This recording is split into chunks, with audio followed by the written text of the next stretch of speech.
दोस्तों, जब किसी परिवार में बच्चे का जन्म होता है तो उस परिवार में सूतक लग जाता है। वैसे सूतक काल से जुड़े तथ्यों का उल्लेख गरुड़ पुराण सहित कई दूसरे ग्रंथों में मिल जाता है और इन सभी ग्रंथों के अनुसार ये दो प्रकार का बताया गया है, जिसमें से पहला वो है जब बच्चे का जन्म होता है और दूसरा वो है जब किसी के घर में मृत्यु होती है।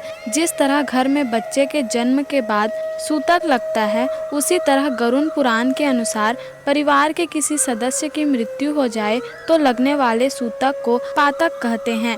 इन दोनों स्थितियों के अलावा ग्रहण काल या स्त्री के मासिक धर्म के दौरान भी सूतक लगता है, किंतु इन सभी के काल में सूतक के दिन व समय का निर्धारण अलग अलग किया गया है। जैसे कि जब किसी परिवार में बच्चे का जन्म होता है तब उस परिवार में सूतक की अवधि 10 दिन का होता है और इन 10 दिनों में परिवार के किसी भी सदस्य को किसी भी धार्मिक गतिविधियों में भाग लेने की इजाज़त नहीं होती और जब तक घर में हवन नहीं हो जाता, बच्चे को जन्म देने वाली स्त्री को रसोई घर में जाना और अन्य कार्यों को करना भी निषेध माना जाता है।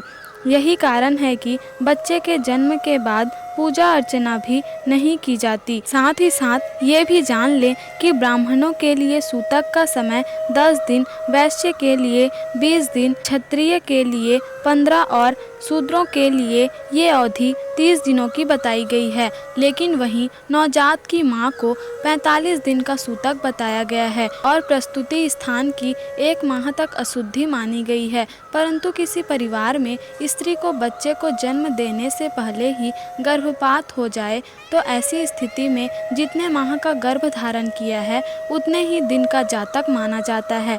परंतु घर का कोई सदस्य मुनि या फिर साधु है तो बताया गया है कि उसे जन्म पारण का सूतक नहीं लगता। वहीं किसी कारणवश इस मुनि या साधु की मृत्यु हो जाए तो उसके लिए सिर्फ 1 दिन का पातक लगता है। दोस्तों, इसी तरह इंसानों के अलावा घर के पालतू जानवर जैसे कि गाय, भैंस, बकरी इत्यादि को घर में बच्चा होने पर 1 दिन का सूतक लगता है, परंतु घर से बाहर दूर जन्म होने पर कोई सूतक नहीं लगता। इसके अलावा आपको धर्म ग्रंथों में वर्णित कुछ मुख्य सूतक नियमों को बताते हैं।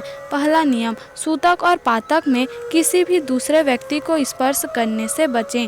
दूसरा नियम, किसी भी धार्मिक तथा मांगलिक कार्यों को ना करें। तीसरा नियम, भोजनालय में भोजन ना करें, ना ही किसी के घर जाएं और ना ही किसी भी प्रकार के सैर करें। कोशिश करें कि घर में ही रहकर इन नियमों का पालन करें। पांचवा नियम, जन्म होने पर शुद्धि का ध्यान रखते हुए ही भगवान का भजन करें।